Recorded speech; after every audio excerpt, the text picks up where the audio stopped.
Já, sæl og blessuð. Það eru boðuð 2 stór frumvörp í menntamálum sem sennilega verða samþykkt fyrir jól og veitir ekki af því það má segja að allt sumarið hafi meir og minna farið í það hjá sumum fjölmiðlum að rakka niður grunnskólakerfið og sannarlega eru margar áskoranir. Við erum með PISA, við erum með líðan nemenda og nú síðast hefur barna- og menntamálaráðherra verið í fréttum fyrir að stofnanir sem eiga að skila skýrslum, upplýsingum á réttum tíma, þær gera það ekki og það er slagur nýverið á milli þessa ráðherra og umboðsmanns barna. Þannig að það er að mörgu að taka. Alla þessa viku höfum við staðið fyrir umræðu menntamál. Við höfum rætt við kennara, við höfum rætt við Þórdísi sem að stýrir nýrri miðstöð skólamál sem tók við að Menntavísindastofnun sem var stofnun sem að ekki gekk nógu vel að halda utan verkefnið. Og þannig að þetta er svona þetta eru nokkur dæmi það sem að okkur langar að ræða núna og höfum fengið Ásmund Einar Daðason hér í setti til okkar til þess að ræða ýmis álitin mál. Velkomin. Takk fyrir. Ég ætla að byrja á þessari umræðu sem að þessum skætingi á milli þín og umboðsmanns barna. Skiptir þetta einhverju máli? Nei, ég held að það sé bara mjög mikilvægt að hafa öflugan umboðsmann og við erum með öflugt embætti umboðsmanns barna. Umboðsmaður hefur verið að ýta við okkur með skil á skýrslum sem að ég hef farið yfir akkur hafa dregist og er væntanlega inn í þingi núna á fyrstu dögum þessa haustþings. Síðan þegar kemur svona að matskerfinu og námsmatskerfinu að þá var umboðsmaður að kalla eftir því að við myndum birta innleiðingar áætlunum innleiðingu á þessu nýja matskerfi. Við töldum og teljum að það sé ekki mögulegt að gera það fyrir en Alþingi hefur lokið sin umfjöllun. Mokkinn segir að þú réttlætir lögbrot. Já, það er þannig að svona skýrsluskil til Alþingis, ég hef sagt það, við erum í umfangsmiklum breytingum í íslensku menntakerfi. Við byrjuðum á því að breyta menntamálaráðuneytinu og það var tekin ákvörðun að skipta því upp í nokkrar áttir, meðal annars til þess að taka fastar á bæði leik- og grunnskólamálum. Í framhaldinu stokkuðum við upp miðstöð menntamálastofnun og stofnuðum miðstöð menntunar og skólaþjónustu vegna þess að við viljum fara af meiri festu inn í breytingar og þjónustu við menntakerfi sem við getum kannski farið yfir hérna á eftir. Erum búin að vera að vinna mjög stórum frumvörpum sem öll eru þannig að fela í sér kerfisbreytingar hvert og eitt þeirra fyrir íslenskt menntakerfi, þó þú takir bara eitt þeirra og það var 2 verið í umfjölluninu núna. Þetta hefur tekið ákveðið afl og hefur orðið til þess að ákveðni þættir eins og skýrsluskil og annað hafa svona aðeins orðið á eftir, þó ekki meira heldur en gengur og gerist. Lilja Alfreðsdóttir til að mynda hreinsaði upp held ég 8 ár af skýrslum þegar hún kom inn í ráðuneytið, en vissulega eigum við að standa okkur í því og ég hef bara sagt það að við þurfum að gera betur þar og þessi skýrsla er væntanlega inn í þingið á fyrstu dögum þessa haustþings. Það heyrir líka það sé verið að halda upplýsingu frá okkur vegna þess að það sé ósamstaða inn í ríkisstjórn með það hvernig að túlka niðurstöður og annað og stefnan í menntamálum sé brotin vegna þess að það eru þarna 3 flokkar sem að sumpart eru ósamstæðir í hugsun. Við vitum náttúrulega að í sumum mælingum PISA þá er ástandið gjörsamlega óboðlegt og má ekki bara segja að það hafi verið bannað að fella niður þessar samræmdu mælingar sem gert var. Já, ef þú tekur samræmdu prófin eins og þau eru uppbyggð og uppbygging þeirra það er nú ekkert launungamál að það er nú aðeins ágreiningurinn í ríkisstjórninni. Það þarf nú ekki Hvernig birtist hann? Það sjá það mjög margir.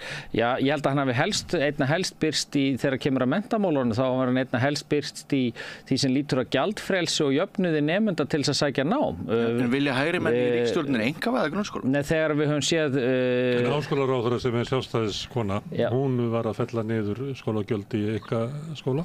Já, það er Þetta er eiginlega öfugt við það sem þú ert að segja. Eiginlega öfugt við það sem ég er að segja. En það er alveg ljóst að við höfum séð talsvert mikla andstöðu við gjaldfrjálsar skólamáltíðir. Sú andstaða hefur ekki verið að koma frá Vinstri-hreyfingunni Grænu framboði, hún hefur ekki verið að koma frá mínum flokki Framsóknarflokknum og hún hefur ekki verið að koma frá stjórnarandstöðunni.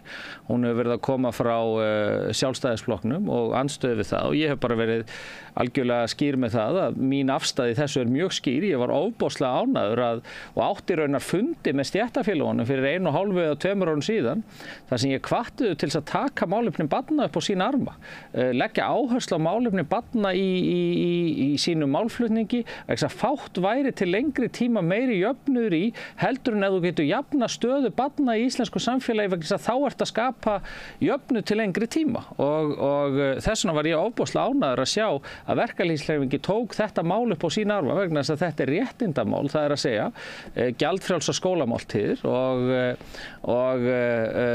og fannst mjög sérstakt að sjá einstaka sveitarfélög leggjast gegn þessu eða einstaka bæjarstjóra eiginlega frekar vegna þess að þetta er bara í mínum huga er þetta bara grundvallaratriði og ef að menn skoða tölfræði í þessu samhengi vegna þess að það er nú mikið búið að tala um tölfræði í sumar sko og þegar kemur að menntakerfinu þá við erum að sjá Ísland, það er gott að vera barn á Íslandi. Ef við berum okkur saman við bara mörg nágrannalönd þá stöndum við ansi ofarlega þegar kemur að jöfnuði, tækifærum og öðru slíku. En það er hins vegar, bara tölfræðilega séð, þá er gott að vera með við mörg önnur lönd. En við höfum verið að sjá það og kannski einna helst gagnvart nemendum með erlendan tungumál og menningabakgrunn að við erum að síga á þessum listum. Árið 2022 Ásmundur sagði aðeins 5. hver stúlka í íslenska grunnskólakerfinu vera hamingjusöm. Leið mér að klára tekjulega hlutan, svo skulum við taka hitt vegna það eru líka svona samfélagslegra verkefni.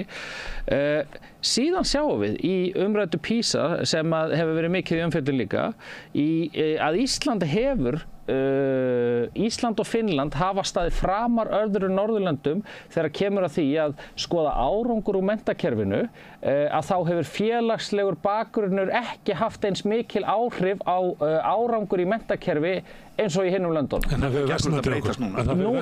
Það hefur versnað. Það hlýtur að vera bara ljósin hljóta að loga í ráðum. Það hefur versnað núna. Hefur skólinn ekki bara brugðið sem jöfnunartæki? Nei, þetta er meira samfélag og þess vegna er skynsamlegt út frá tölfræðinni að stíga inn með gjaldfrjálsar skólamáltíðir, að stíga inn með gjaldfrjáls námsgögn fyrir nemendur í framhaldsskólum yngri en 18 ára þetta er grunnnám og stíga inn með félagslegum hætti inn í menntakerfið og styðja betur við þessa hópa og ég hef ofboðslega sterka sannfæringu fyrir þessu og ég er bara sannfærður að við erum að stíga rétt skref þarna til framtíðar. Eins og ég sagði áðan, mæling vísindaleg 2022 aðeins 5. hver stúlka í íslenska grunnskólakerfinu segist vera hamingjusöm, drengir mikið til ólæsir og sumir hitta aldrei karlmann inn í kennslustofunni, svo við bara förum nú út í það. Mjög mikil togstreita tungumál, mjög mikil togstreita tækni og menningarbreytingar sem að fylgja snjallsímum.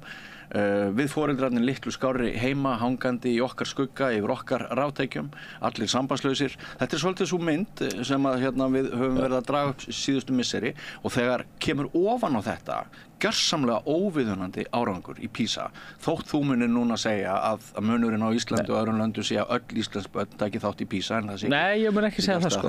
Okay. Ég get bara sagt og bara byrja á því að segja vegna þess að margt af því sem að þú nefnir hérna eru líka áskorunir sem önnur lönd að glíma við, eins og líðan stúlkna til að mynda. Það er margt ofboðslega jákvætt að gerast í íslensku skólakerfi, en það eru sannarlega þættir sem við þurfum að stíga fastar inn í og betur og þú nefndir nokkra þeirra hérna og við erum að gera það með fjölþættum aðgerðum en það sem að ég hef líka verið að segja er að ef við ætlum að ná árangri í skólakerfinu, ef við ætlum að ná betri árangri í skólakerfinu þá verður það ekki einvörðungu gert með samræmdum mælingum. Samræmdar mælingar eru gríðarlega mikilvægar en þær þurfa að vera á miklu breiðari grunni heldur en eingöngu að mæla íslensku og stærðfræði. Við verðum að vinna með félagslegu breyturnar samhliða Við verðum að vinna með bakgrunnsbreytur samhliða og vinna með önnur gögn samhliða sem tengjast bara lífi barnsins. Þegar samræmdu prófin, þegar samræmd könnunarpróf hefjast aftur núna, 2 ára á vetri, verður þá tekið tillit til bakgrunnsbreyta? Já, það sem við erum að gera núna samræmdu prófin voru þannig að sko, það var nú í fyrsta lagi hægt að nota þau til inntöku í framhaldsskóla. Í öðru lagi voru kennararnir farnir að tala við notum þau ekki, þau virki ekki dag frá deginn í skólastofunni til þess að grípa börnin fyrir ef eitthvað bjátar á. Í þriðja lagi þá hafði fyrirlagning þeirra mistekist ítrekað.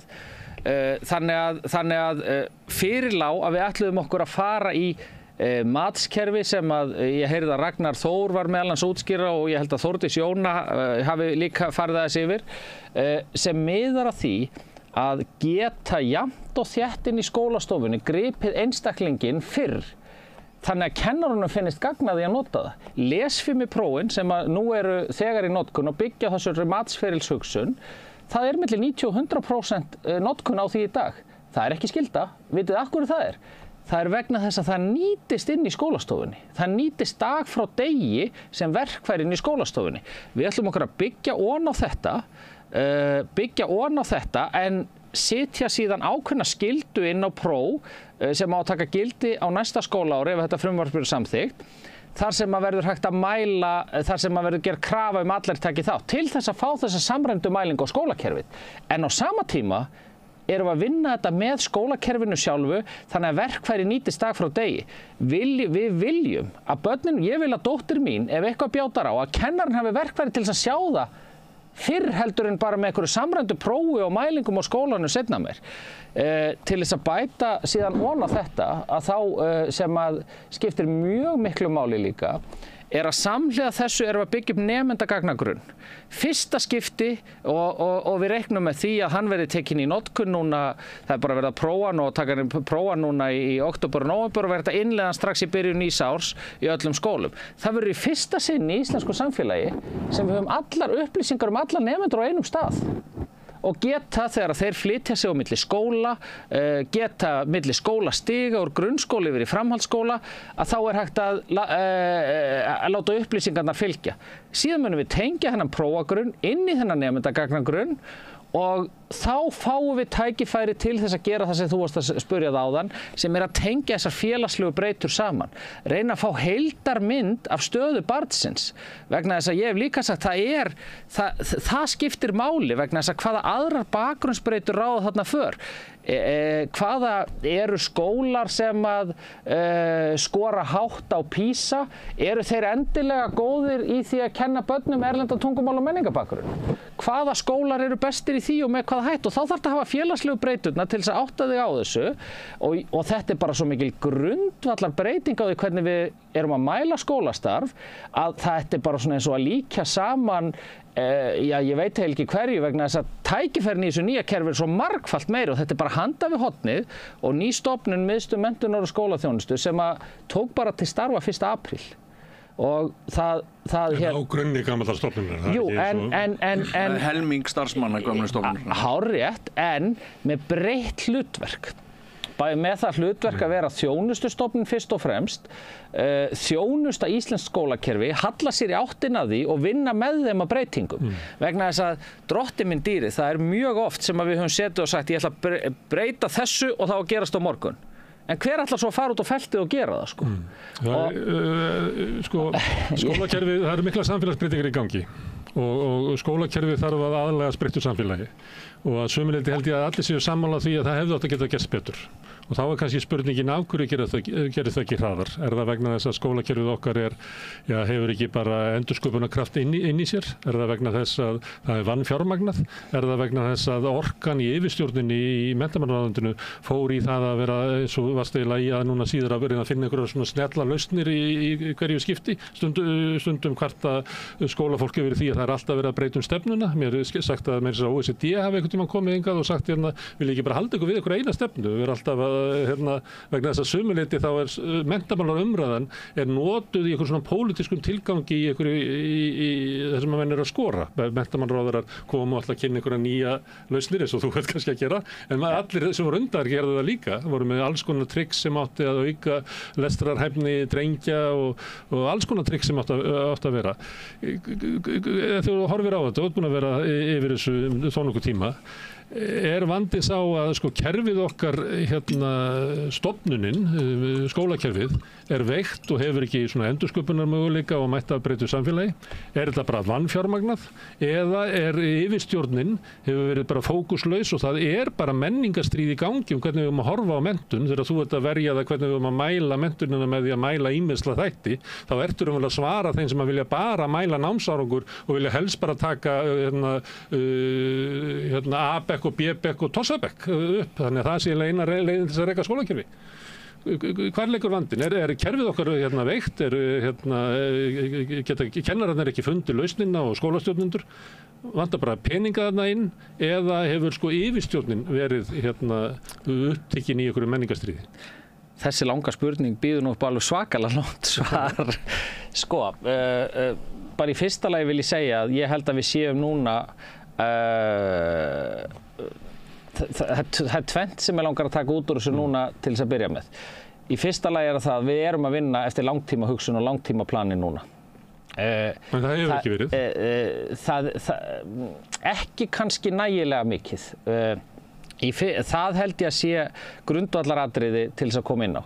Við erum að vinna eftir menntastefnu sem samþykkt var á Alþingi á síðasta kjörtímabili þegar Lilja Alfreðsdóttir var mennta- og menningarmálaráðherra, sem ætlunin að breyta íslensku skólakerfi til 2030. Ná ákveðnum árangri til 2030, menntun fyrir alla og við erum að finna eftir fyrstu aðgerðaráætlunni þar. Þær aðgerðir sem ég að kynna núna eru hluti af þeirri aðgerðaráætlun. Hún hefur ekki fæðst í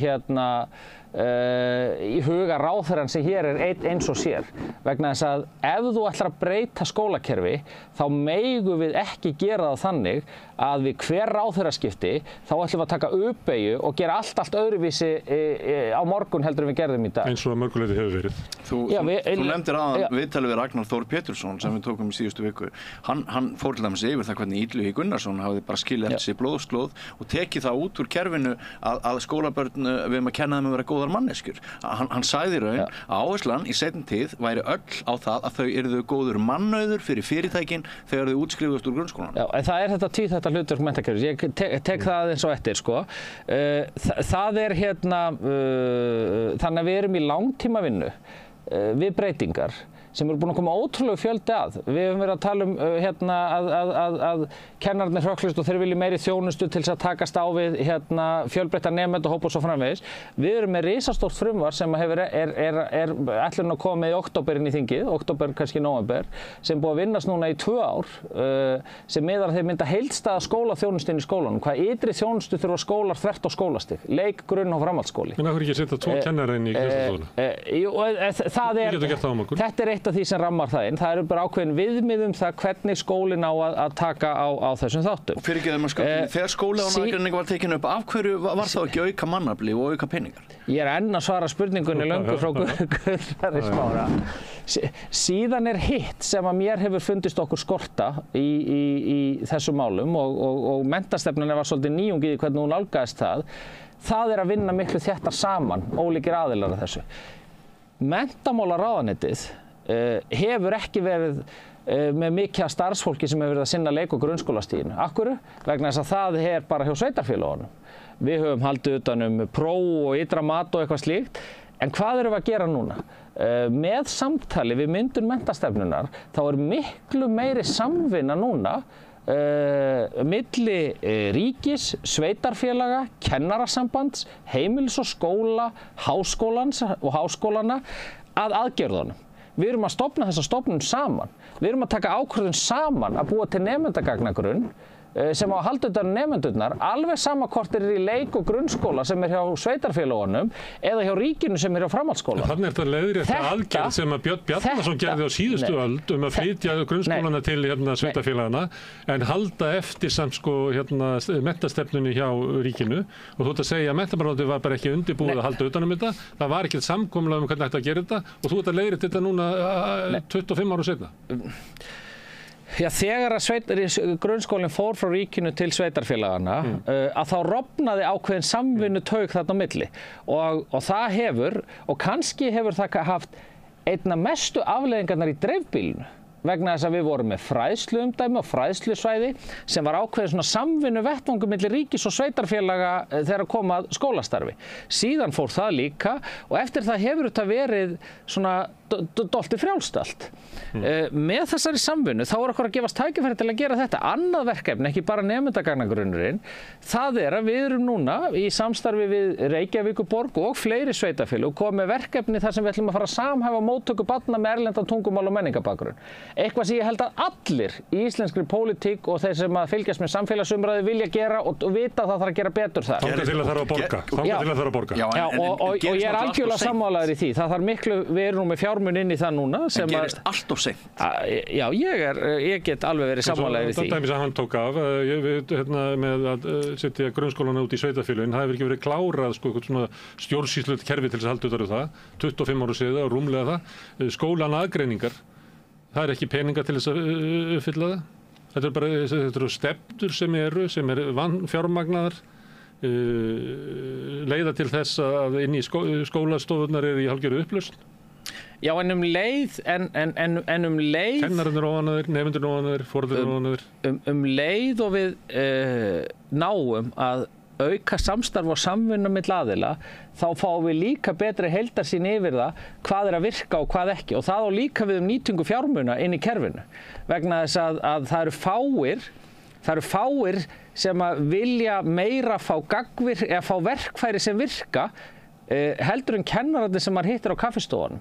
En það hefur verið allt og lítið að við höfum verið að búa til verkfæri sem virka, prófa þau, gagnreyna þau og innleiða þau svo markvisst. Þannig að það þetta gefur okkur tækifæri líka til þess að nýta fjármagn betur. En þurfum við meira fjármagn þegar kemur til dæmis að nemendum með erlendan tungumál og menningabakgrunn? Já, við erum í mjög mikilli innviðaskuld gagnvart þessum börnum í íslensku samfélagi. Ert þú með pólitískt kapital innan ríkisstjórnarinnar til þess að auka fé við málaflokkin? Sko, það er auðvitað þannig að leik- og grunnskólinn er hjá sveitarfélögunum. Framhaldsskólinn er hjá ríkinu. Þó við séum að auka samstarfið. Þetta var bara samið að myndu fylgja peningar. Jú, þó við séum að auka samstarfið og samvinnuna, þá er rekstur framhaldsskólans hjá okkur. Við erum til að mynda, við erum að fara að tvöfalda námsgagnaútgáfu á næsta ári. Framleiðsluna á því með nýju frumvarpi. Við erum að fara að stíga skrefin í gjaldtökuna. Og þú fæst pening með því að reglunar eru þannig að það verið að íta undir að einkaframtakið búið til... Það verður farið blandaða leið. Þú þurftir að borga fyrir það til þess að fá peningi. Nei, það er farið blandu leið og það góða við samvinnuna, Gunnar, er að við fengum ólíka aðila til þess að koma að borðinu. Þar varð niðurstaðan sú í starfshópi sem skipaður var, sem bæði var með fulltrúum bókaútgáfu, einkaaðilana sem þú nefnir, en líka með kennarasambandinu og fleiri aðilum.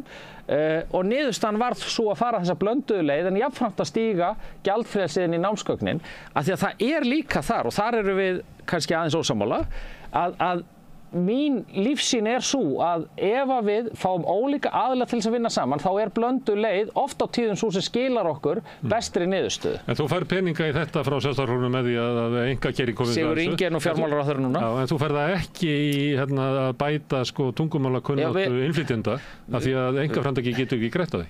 Við erum með, ég get alveg sagt ykkur það, til þróunar og verkefna og þróunar í grunnskólum á næsta ári. þá held ég að aldrei í prósentum talið orðið jafn mikil aukning eins og verður í fjárlögum næsta árs. Ég hef átt gríðarlega gott samstarf við Sigurð Inga Jóhannsson, fjármálaráðherra. Þar erum við að fá fjármagn til þess að stíga inn í verkefni sem snúa meðal annars að nemendum með erlendan tungumál- og menningarbakgrunn. Þar þurfum við að gera betur og við munum þurfa að gera miklu betur. Þannig að það sé algjörlega sagt, vegna þess að ef tölfræðin sýnir okkur eitthvað þá þurfum við að gera meira þar en við erum að fá aukning á næsta ári sem er meiri en meira en oft áður, skulum við segja. Má ég aðeins að því að þú varst að hæðast það með löngu spurninguna, en hún var einföld. Ég er eiginlega ekki komin í hana ennþá. Vegna þess að hún er einföld. Hún er það að við erum í vanda og það er bara enga deilur um það. Það er svona áherslu munur á því hvernig fólk skilgreinir hann og það er oft tengt í hvað með fólk vil fá út úr þessu, en við erum í vanda. Er vandinn sá að sko skólakerfið okkar er einhvern veginn bara kennararnir okkar svona hugmynd sko stofnunar er að sjálfar hvernig eigum við að halda utan um börnin okkar? Er það vandamál? Að það sé bara eitthvað fókusleysi og skólarnir séu okkur bara allt annari leið heldur það ætti að vera að gera. Þeir ættu að vera að kenna börnunum að verða nýtir eins og þú nefnir, bara gott fólk til þess að gott starfsfólk. En eru að reyna að búa til gott fólk, að það sé eitthvað svona stefnumunur þar, eða er þetta að við bara vannfjármagna skólakerfið þannig að það hefur ekki náð að mæta breyttuðu samfélagi, eða er það þannig að stefnan sem hefur rekin út á menntamálaráðuneytinu hefur verið bara hist og her, við höfum ekki haldið fókus á ykkur, við höfum ekki tekið málin og alvarlega á efstu stigum. Þetta er örugglega blanda af ýmsu. Hins vegar er það þannig að þegar þú horfir á skólakerfið þá er, og ég verð að segja það aftur, það er gríðarlega margt gott að gerast þarna.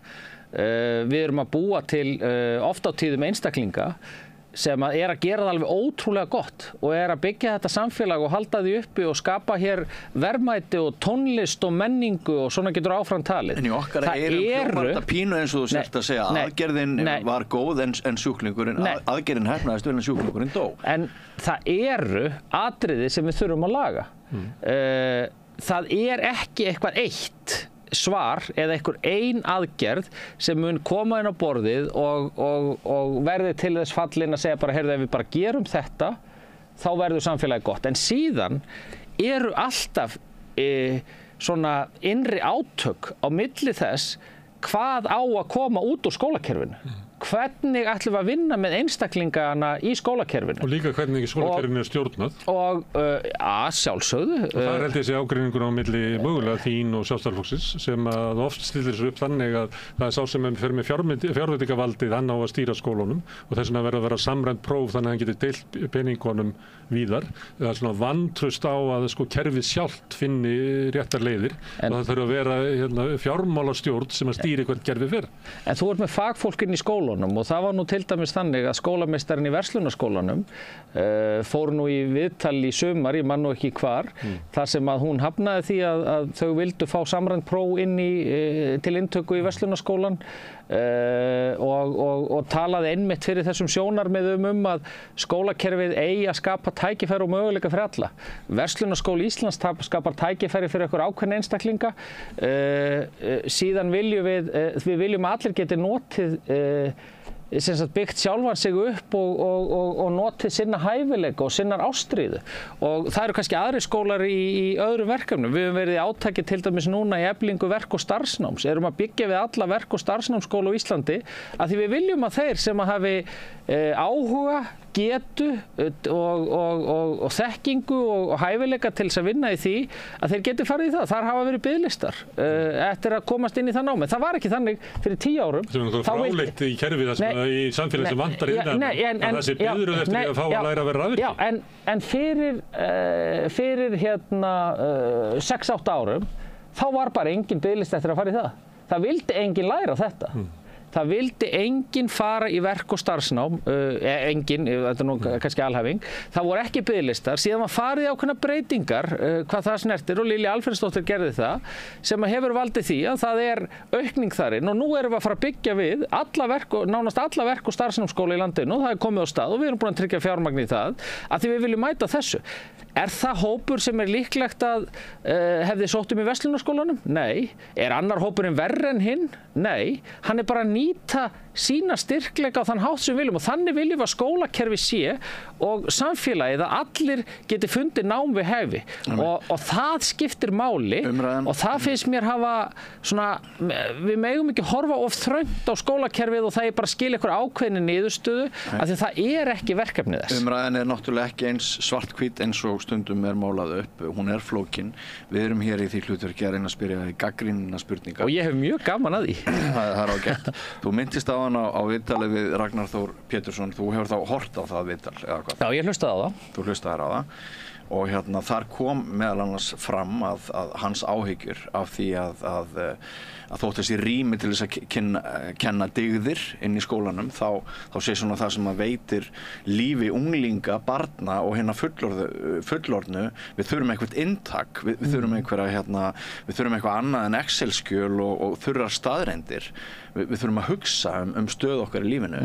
Hann talaði að hvítbók Illuga hefði valdið stórskaða og af því að þú ert nú æðstur í þessum menntamálum, bara það eitt og sér þurfum við að nálgast skóladaginn hjá venjulegum nemendum með allt öðrum hætti en við höfum gert. Út frá þessu að hætta að hugsa bara að búa til mannauð fyrir fyrirtækin, heldur huga að hverjum og einum einstaklingi og inntæki sálarlífi hvers og eins einstaklings.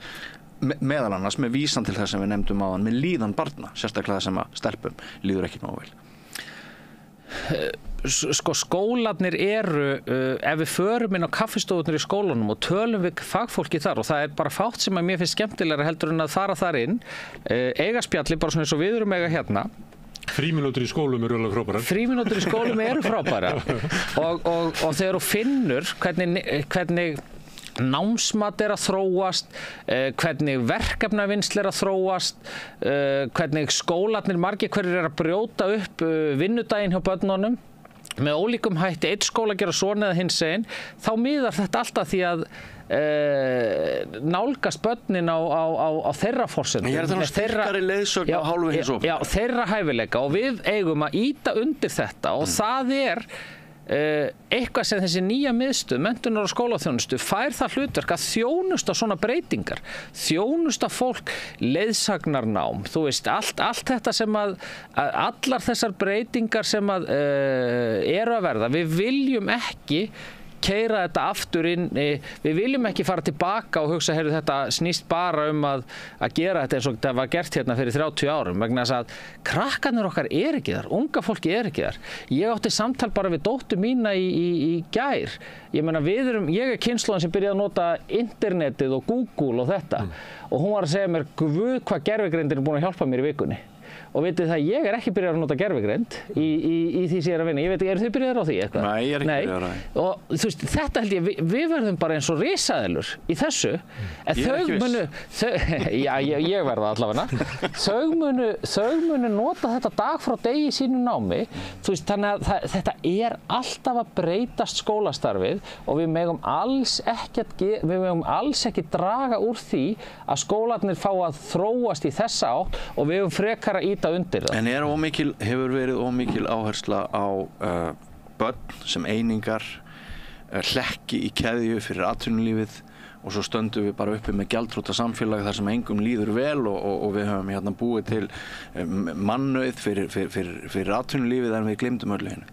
Ég veit að ykkur langar rosalega til þess að heyra mig segja bara já, en þetta þetta tvíþætta hlutverk og ég finn það þegar ég fer til dæmis á menntamálaráðherrafund OECD og maður heyrir hvernig OECD talar, að þeir að byrja að átta sig á því að það þurfa að vera breytingar á þessu. það er bara... Þá erum við svolítið verið að íta þér yfir hinn áttina með gagnrýni sem hefur verið í sumar. En það er bara, eitt af því sem hefur verið farið að mæla þar er líðan, tilfinningastjórnun og allt þetta. Annað sem þeir eru að byrja að mæla núna og prófið í sumar var fyrsta skipti skapandi hugsun. Skilur, hversu skapandi er skólakerfið? Er það að búa til skapandi einstakling? Vegna þess að ég man eftir því ég var félagsmálaráðherra og við var verið að tala um future of work eða framtíð vinnunar. Það sem að unga kynslóðin þyrfti að undirbúa sig undir væri að skipta algjörlegum ham í lífinu og 6 til 8 ára fresti alla þessa öld. Og það krefst annara eiginleika og annara styrkleika heldur en var þegar þegar þú menntaðir því einhverju, þú eignaðist þinn maka og þín börn og byggðir þitt hús á 20 árum og bjóst þar þangað til þú fórst á dvalarheimili, sko. Og endurnýjaði bílinn 2 á lífsleiðinni. Þetta er allt annar heimur og þeir sem eru bestir til þess að meta þetta og taka þátt í þessu er unga fólki sjálft. Og það er að byrja að hafa miklu meiri skoðun á sinni menntun, finnst mér allavega, og bara á samfélaginu. Það líka sverfur að þeim. Þau hafa bara meiri áhyggjur af framtíðinni heldur en börn hafa haft núna skeið. Já, og líka hafa fengið raddir til þess að þessi áður hlustað. Já. Og við eigum að ýta undir það vegna þess að ef einhver á að skapa sína framtíð, þá er það unga fólki sjálft. Og mér hefur alltaf fundist þegar verið að tala um að ungt fólk eigi ekki að fá að kjósa eða semst að lækkun kosningaldur. Ég myndi vilja lækka kosningaldurum meira heldur en er í 16 ár, sko. Já, ég er náttúrulega bara allir að fá að kjósa. Já, það eiga bara, já, kannski, þú þarf nú svona Ég hef haldið því fram mér. Já, maður getur alveg velt. Foreldrar þá geta komið með atkvæði rétt í barnana sína eftir 7 ára aldur.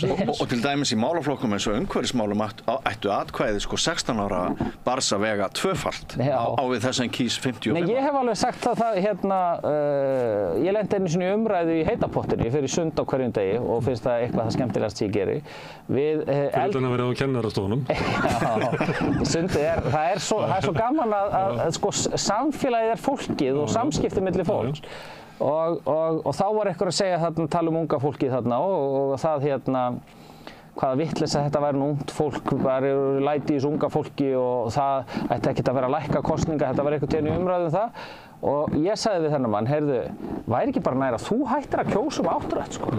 Vegna þess að hvað skiptir framtíð samfélagsins máli fyrir þig þegar þú ert orðinn áttræður, en ekki þetta unga fólk sem að sér framtíðin allt öðruvísi við. Og maður finnur þetta bara svo vel á börnunum sínum sjálfur, að þau sjá bara framtíðina allt öðruvísi heldur en ég og mér finnst, ég er rétt rúmlega fertugur, sko. Mér finnst þess að ég sé áttræður þegar ég tala við þau. Má ég aðeins víkja að 2 hópum ólíkum, við getum kallað þá andstæður. Annars vegar bestu börnin okkar, það er að segja bestu í þeim skilningi, börnunum sem gengur best í skólanum, það er náttúrulega ekki bestu börnin. En þau börn sem að eru að skara fram úr í námi, þau eru samkvæmt þessari blessuðu PISA-mælingu bara orðin óbúslega fá hér á Íslandi og horfir í einhvern svona skort á leiðtogum að óbreyttu og margir hafa sérstakar áhyggjur af þessu og svo er það hinn hópurinn sem er náttúrulega miklu stærri og kannski meiri vandi. Ég veit að það voru ekki allir nemendur sem að komast inn í framhaldsskóla núna, ekki í fyrstu umferð og mér minnir að það hafi komið fram í umræði við kennarana að 600 eða 700 grunnskólabót þau bara mæta ekkert í skólan. Sko þessir hópar, ef við tökum svona jaðarhópana, annars vegar þessa sem hefur gengið best og verið að starta að verða færri og færri, er það sérstakt samfélagslegt áhyggjuefni að þínu mati og hvað með sem sagt þá sem að hafa verið í mesta brasinu með inngöngu eða framistöðu í námi. Er ekki báðir þessir endar, þurfum við ekki að huga svolítið aukalega vel að þeim? Þetta er bara góður punktur og það eru sannarlega tækifæri til þess að gagnvart þeir nemendur sem til að mynda skara fram úr í ákveðnum námsgreinum. Það eru tækifæri og eru svona nemendur sem eru sterkir á bókina, svo hefur við talað mikið tíðina. Það eru tækifæri til þess að gera betur þar og auka samspilið og samskiptin á milli grunnskólakerfisins annars vegar og framhaldsskólakerfisins hins vegar. Síðan eru mjög mikil tækifæri til þess að gera betur gagnvart hinum hópnum, en þar höfum við verið að gera það og leggja áherslu á það. framhaldsskólinn til dæmis að taka á móti öllum aðilum. Það hins vegar þannig að hérna, eins og þú réttilega bendir á, að það ekki samkeppni nemendurna sem eru aðeins sem eru svona jaðarsettir. Ég meina, eftir að innritun lauk í framhaldsskólana í vor, þá var allstór hópur nemenda sem engin skóli vildi. Nokkrir tugir. Já, allstór hópur og var bara unnið með það og við tryggðum þeim öllum skólaplás og þá velti maður fyrir sér samkeppni nemendur. Það þannig að skólarnir vilji í allt og miklu mæli bara taka nemendurna sem eru sterkir á bókina, vilja ekki hina, vilja ekki nemendurna með erlendan tungumál og menningabakgrunnin. Mín skoðun sú að skólarnir, framhaldsskólarnir eigi til dæmis að vera með miklu fjölbreyttari hóp hver og einn þeirra. Það ekki gott fyrir samfélög að ólíkir hópar hittist ekki innbyrðis. Við viljum hafa samfélag fyrir alla, við viljum hafa það allstaðar, ekki bara þegar þú ferð í Sund og situr þar verkamaðurinn við hliðin á bankastjóranum í Gufubaðinu. Við viljum hafa það í samfélaginu í heild sinni. Þess vegna höfum við verið að segja við skólana núna, heyrðu, þið verðið allir að vera með starfsbrautir. MR verður líka verið með starfsbraut, verslunarskólinn verður líka verið með starfsbraut. Það verða allir sem fyrir nemendur með einhverjar fatlanir eða skerðingar. Vegna þess að samfélagið á að vera þannig, en þá fyrir maður líka velta fyrir sér fjármögnunarmódelinu sem á skólakerfinu.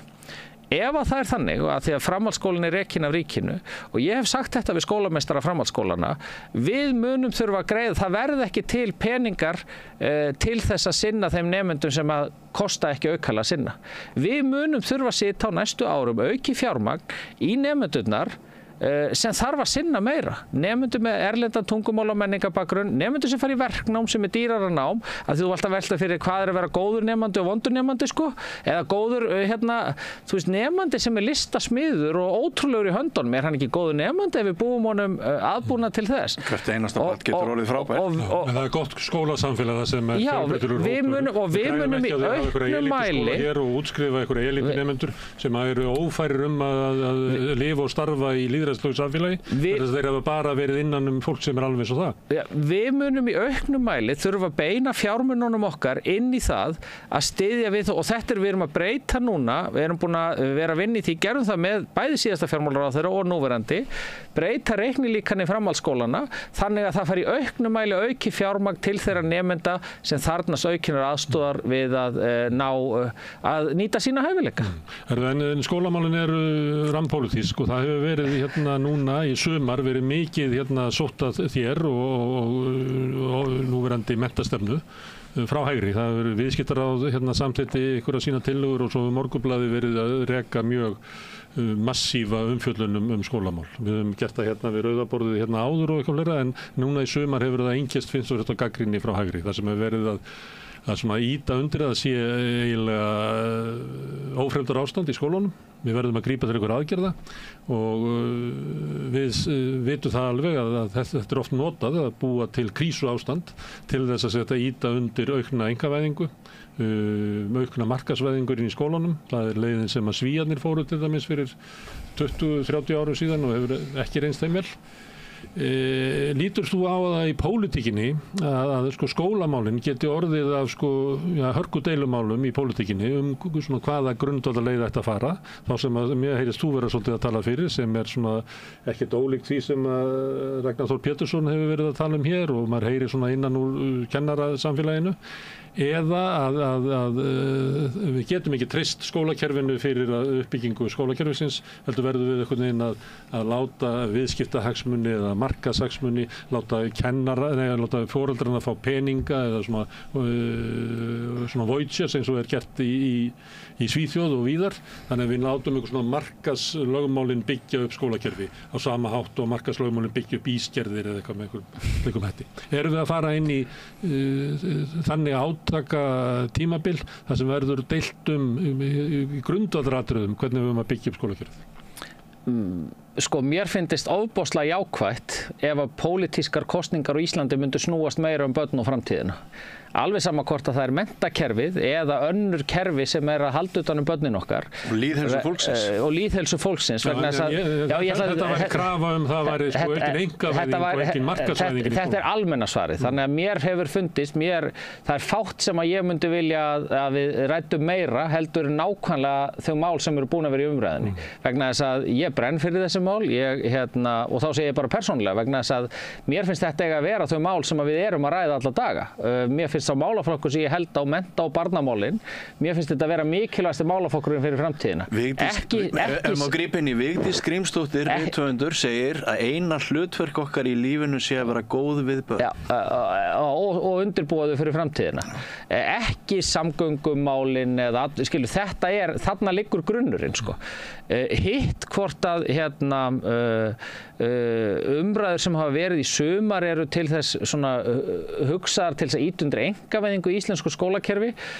Ég skal ekki segja, það getur vel verið á bakvið þessa umræðu sé pólitík. Grunar þið það ekki?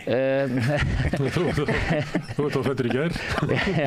Já, það getur vel verið að það getur vel verið á bakvið þessa umræðu sé einhver pólitík. Hún á alltaf rétt á sér í lýðræði samfélagi. Hins vegar það þannig að ég get alveg sagt ykkur það að ég hallast að blandaðri leið í þessu. Ég meina, ef við tökum til að mynda viðbyggingar við verknámsskóla, þá erum við bæði að byggja við alla opinberu verknámsskólan, en við erum líka nýbúin að semja við tækniskólanum að halda sinni uppbyggingu áfram. Þannig að þar erum við að fara að blandaða leið. Sem er í eigu samtaka fyrirtækjaeiganda? Já, en með samningi við menntamálaráðuneytið. En við erum líka að byggja við Menntaskólann á Ísafirði, Fjölbrautaskólann á Sauðárkróki, Verkmenntaskóla Austurlands, Fjölbrautaskóla á Norðfirði, Fjölbrautaskóla Suðurnesja, Fjölbrautaskólann í Breiðholti, Borgarholtsskóli, svo í framhaldinu. Allt eru þetta opinberu skólar. 12.000 fermetrar sem við ætlum okkur að byggja við þessa skóla á næstu svona 5 eða svona næstu 2 til 6 árum og með fjármagni í það. Síðan er það bara þannig að mér finnst þessi umræða varðandi þessi mál endurspeglast meira í umræðunum gjaldfrjálsu skólamáltíðirnar og gjaldfrjálsu námsgögnin og það sem þar lítur að, vegna þess að þar finnst mér kristallast ofboðslega sterkt bara ágreiningur, bara ólík sýn til að mynda mín og míns flokks, Framsóknarflokksins við Sjálfstæðisflokkinn þegar kemur að því hvernig við viljum að menntakerfi sé gjaldfrjálst. Má ekki bara kalla það andúð á því að gæði skiptist jafnt? Ólík sýn á það. Ég er bara pólitískt ekki sammála því að skólar eigi ekki að vera algjörlega gjaldfrjálsir og allt sem innan þeirra fer fram. Það eru talandi pólitík. Framsóknarflokkurinn, hann er ekki í góðri stöðu. Aldrei mennstalegri. Hvað gera með þá? Já, það sem við gerum er að halda áfram að vinna okkar verkefni. Gera það sama? Það hljómar ekki. Já, ég get bara sagt það að við höldum áfram að vinna okkar verkefnum. Ég er að vinna mínum verkefnum. Ég er með mjög mikið af frumvörpum á þingmálaskrá vetrarins. Við höfum talað matsferil, nýtt matskerfi fyrir menntakerfið sem er fyrir á fyrstu dögum þingsins. Nýtt námsgagnafrumvarp sem breytir námsgagnaútgáfu. Framsóknarflokkurinn er að fá afleita útkomu úr samræmdu prófum í skoðanakönnunum. Það getur ekki verið niðurstaðan að við ætlum bara að halda áfram með það sem við viljum hingað til. Hvað ætla að gera öðru? Síðan eru fleiri mál væntanlega inn í þingi bæði núna og eftir áramótin. Ég ætla mér að klára þetta. Allt er þetta grundvallarbreytingar. Það sem heldur ríkisstjórninni saman að þið eruð öll með mál sem þið viljið klára og þið neitið að horfast í augu við raunveruleikann og það er ekkert traust, ykkur líður ekki vel og enginn vill hafa ykkur. Það var nú smá alhæfing í þessu öllu saman. En ég brenn fyrir þessi mál sem ég er að vinna. Þú vilt klára kjörtímabilið? Ég vil klára þau verkefni sem ég er að vinna. Ég brenn fyrir þau. Við ætlum okkur að koma þeim í hús. Ég ætla mér að gera það. Þú kemist lengra með þessi verkefni að hefur ekki Sjálfstæðisflokkinn með þér í stjórn. Það er auðvitað þannig. Þú sagði það eiginlega áðan. Nei. Jú, þar væri fyrirstaða. Nei, það er ágreiningur þegar kemur að gjaldfrjálsum skólamáltíðum. Það er hins vegar þannig að þegar við Framsóknarflokkurinn er á miðjunni og ef þú skoðar ef þú skoðar málin, þá eru ákveðin atriði þar sem að við höllum okkur erum svona nær vinstri sjónarmiðum og ákveðin atriði sem eru nær hægri sjónarmiðum og þannig virka flokkar sem eru á miðjunni. Þannig að það eru kostir og gallar við öll stjórnarmynstur.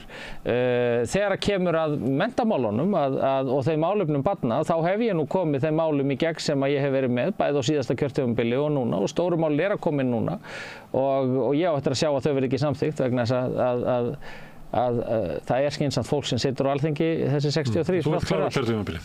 Ég vil klára þau verkefni sem ég er að vinna. Sem að þýðir það að klára kjörtímabilið? Þú nærði ekki fyrir jól? Ekki fyrir jól, nei. Þannig það er að klára kjörtímabilið. Og þú hefur trú á því að þá muni kjósendur sjá að Framsóknarflokkur sé góður flokkur?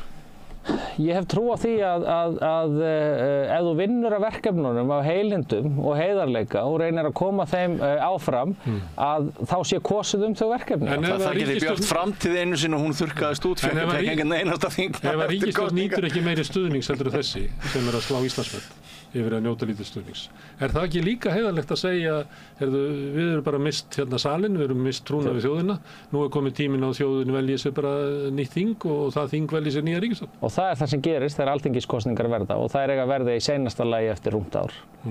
Þannig að það sé svo stutt eftir. Ja, þú verður líka að taka Sigurjón Gunnar, ekki bróðir, hérna að verkefni sem eru að koma inn í þingi, við erum búin að ræða nokkuð stór mál hérna. Ég hef metnað til þess að klára þau mál. Ég hef metnað til þess að koma þeim áfram, fylgja þeim eftir, af því að þetta eru stórar breytingar og ég held að það dylist engum, að þetta eru stórar breytingar sem að munu hafa áhrif inn í framtíðina og að sjálfsögðu stjórnmálamaður sem er kosinn til þess að fylgja þeim málum eftir brennur fyrir þeim að hann vil ekki klára leikinn og fylgja því eftir. Það væri mjög sérstaklega ef ég vildi það ekki. Þú veist líka að það verður ólíklegra að þú náður að klára þetta eftir því sem að ríkisstjórnin nýtur minna traust og er veikari. Já, þannig hún er að fjara undan þér ef það er markmiðið að klára þetta. Þau koma inn, þessi mál kom inn í þingið núna það er að koma 2 frumvörp á fyrstu dögum þingsins. Ég mæli fyrir þeim og við skulum taka stöðunum áramót hvort að þau verði ekki komin í gegn. Framsóknarmenn höfðu val hausti til hérna fyrir nokkrum árum. Völdu Sigurð Inga frekar heldur en Sigmund Davíð. Og það leiddi til þess að Sigmundur Davíð fór út úr flokknum og stofnaði Miðflokkinn sem að núna mælist 2-falt stærri í konum. Það hlýtur að vera Framsóknarmenn hljóta að velta fyrir sig byrju völdu við vitlausa forystu. Nei, ég held að það sé nú alveg ljóst að svona með við málefnin og málflutningin að þá er nú talsverður skoðanamunur orðin á málum þarna, hvort sem að lítur að skólamálum, félagshyggju og annað. Ég er félagshyggjumaður og aldrei verið sannfærðar að við höfum að keyra þá stefnu áfram, en mér finnst nú lítið ber á henni svona yst á hægri vængnum. Þannig að Miðflokkurinn er eiginlega orðinn líkari Sjálfstæðisflokknum heldur í Framsóknarflokknum.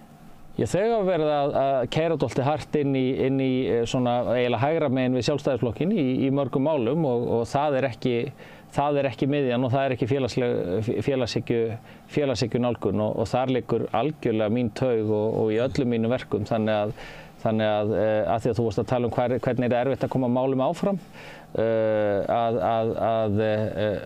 að félagshyggjan er bara og aukinn jöfnuður og það sem skiptir máli þessu er bara það sem ég brenn fyrir allavega sem stjórnmálamaður. Ítarleg umræða.